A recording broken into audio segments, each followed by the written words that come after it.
There are a bunch of major headlines coming out of the White House tonight after President Trump signed a series of proclamations behind closed doors. That includes a sweeping travel ban on 12 countries with a partial restriction on 7 others that we just mentioned, reintroducing a controversial step that he took early in his first term with some differences this time tonight.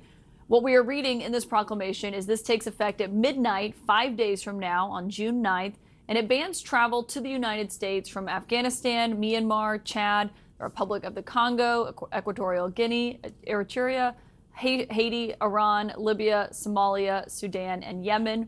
This also comes as the president signed a proclamation suspending international visas for new students at Harvard as he is trying to block foreign students from enrolling at the university. My sources are here in the newsroom on this breaking news. CNN's Priscilla Alvarez, the New York Times' David Sanger, along with former federal prosecutor Shan Wu. Priscilla, let's start with you just in terms of the differences in the travel ban we saw in term one and what we're seeing now. Well, there are quite a bit of similarities as well as some glaring differences, particularly with the inclusion of Afghanistan. But this is something that President Trump has been telegraphing since day one. It's also something that I'm told has been an ongoing discussion and deliberation within this administration. And they felt quite empowered because, as a reminder, in the first term, the Supreme Court eventually did essentially okay a version of the travel ban, saying that the administration had broad discretion. The president specifically had broad discretion when it comes to limiting the entry of certain non-citizens. Now, as far as the similarities, in that iteration that was eventually approved or okayed by the Supreme Court, Somalia, Yemen, Libya, Chad, Iran, those were in that iteration. Yeah. Afghanistan, it wasn't. Cuba and Venezuela, similarly, weren't. That is going to matter moving forward, particularly in Republican politics and in Florida. But the basis of this has been for this administration, both the first term and now, the screening and the vetting, and that these countries do not provide sufficient screening and vetting. Therefore, they're limiting the entry. But this is certainly a blow to those non-citizens from those countries. Yeah, and David, as I was reading through this earlier, essentially what the president is saying here is that he can take some of these countries off if he changes their mind or changes, the bar that they've set for the vetting, and he can also add other countries. And basically is arguing this came after a review by the Secretary of State, Marco Rubio. This was done, I think, in a much more skillful way than they did with the original, the so-called Muslim ban at the time, because what he's arguing here is state failure makes it impossible for the United States to judge the backgrounds of people who have applied for visas. And what he doesn't do, of course, is lay out the standard that they must meet in order to get past that list. And, it's sort of we'll know it when we see it. And you've seen him do this a number of times in different ways, in different orders in recent times, where he's designing it to give himself the maximum discretion and making the argument to the courts that this is within the president's authority. This is sort of an executive branch decision. Yeah. Shan, legally, how are you looking at this tonight? I think if we go back to the original Trump 1 ban, as Priscilla was talking about, the Supreme Court gave the president the raw power to do this.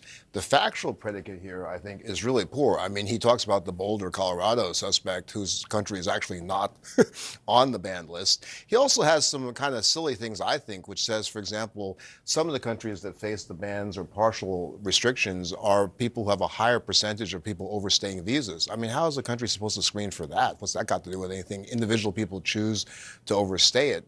But are you saying that's more of a responsibility of the United States? Absolutely.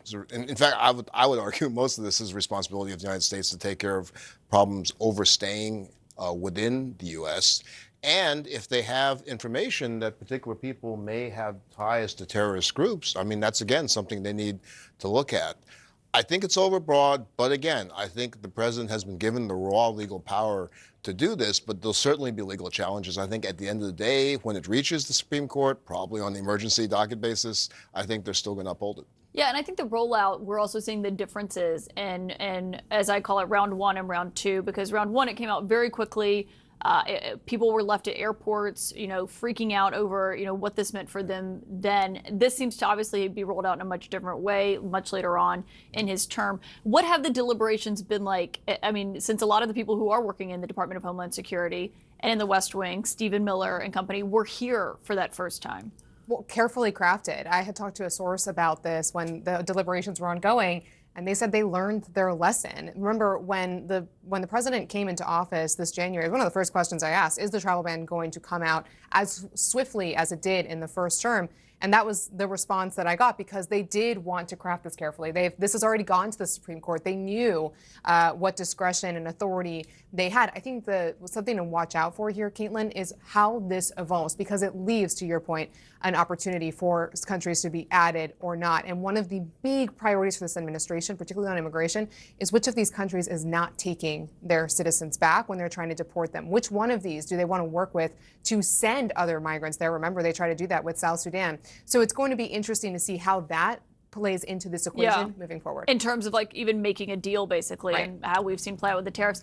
David, also on Harvard tonight, this is a big move that the president is taking, trying to essentially fulfill his effort to block Harvard from being able to enroll international students. You're an alum of the school, but I just wonder, from your reporting, what you take away from this proclamation tonight. So he telegraphed that this was coming, and a good number of Harvard students, as a good number of students at a lot of major universities, are foreign born. I also teach there. I teach national security, and I can tell you that in the class that we teach, we have a lot of foreigners, and it vastly enriches the classroom experience. You wouldn't want to talk about national security issues only among Americans and not get different perspectives and pushback on these issues.